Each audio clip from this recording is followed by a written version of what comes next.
पूजा घर में क्या नहीं करना चाहिए। दोस्तों, पूजा करने में अपनी सच्ची श्रद्धा लगाने के अलावा आपको कुछ और चीजों का भी बहुत ध्यान रखना है, जिसका कभी कभी लोग जल्दबाजी में या पैसे की तंगी के कारण ध्यान नहीं रख पाते। यानी अपने पूजा घर में कौन सी वो अशुभ तरीके से की गई वास्तु की गलतियां हैं जिन्हें पूजा घर में बिल्कुल नहीं किया जाना चाहिए। तो चलिए जानते हैं इन्हें इस वीडियो में। ये वीडियो बहुत ही महत्वपूर्ण होने वाला है, इसलिए दोस्तों बने रहिए इस वीडियो के अंत तक हमारे साथ। सबसे पहले इस वीडियो में जानते हैं कि पूजा घर में कौन सी गलती नहीं करनी चाहिए। सबसे पहली जरूरी बात, भगवान के स्वरूप और उनके अलग अलग रूपों को समझें।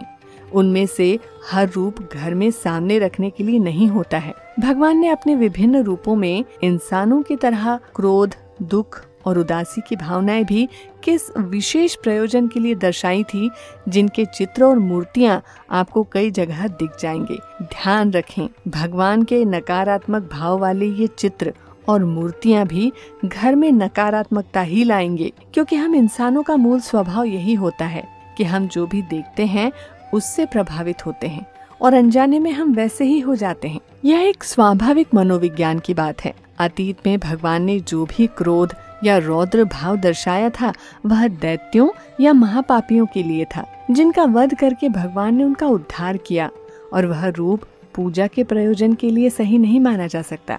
शास्त्रों में बताया गया है कि भगवान के भाव भी मनुष्यों की तरह ही होते हैं। वो भाव के भूखे होते हैं और भगवान चाहते हैं कि हम मनुष्य उनकी भक्ति प्यार और मनुहार से करें। इसलिए आप भगवान की ऐसी मूर्तियां व चित्र अपने पूजा कमरे में लगाएं जो प्रसन्न मुद्रा में आशीर्वाद देती हुई अवस्था में हो। इससे आपका मन भी प्रसन्न एवं शीतल रहेगा और आपको भगवान अपने आशीर्वाद से अनुग्रहित भी करेंगे। यहाँ तुलसीदास जी द्वारा कही गई यह चौपाई ध्यान रखनी चाहिए कि जाकी रही भावना जैसी, प्रभु मूरत तिन देखी तैसी, जिसका अर्थ है जिसकी जैसी भावना होती है उससे भगवान की मूर्ति वैसी ही नजर आती है। आप समझते हैं कि मंदिर के पूजा स्थान में क्या क्या रखना चाहिए। मंदिर में प्रत्येक देवता की मूर्ति का मुख सही दिशा की ओर होना चाहिए। याद रखें, आपके मंदिर में मूर्तियाँ जमीन पर न रखी गई हों, क्योंकि मूर्ति को नीचे रखने का अर्थ भगवान का अनादर होगा। आप अपनी श्रद्धा के अनुसार भगवान की मूर्तियाँ, चंदन के टीके, अपनी पसंद के सुगंध की धूप बत्ती इत्यादि अपने पूजा कमरे में रख सकते हैं।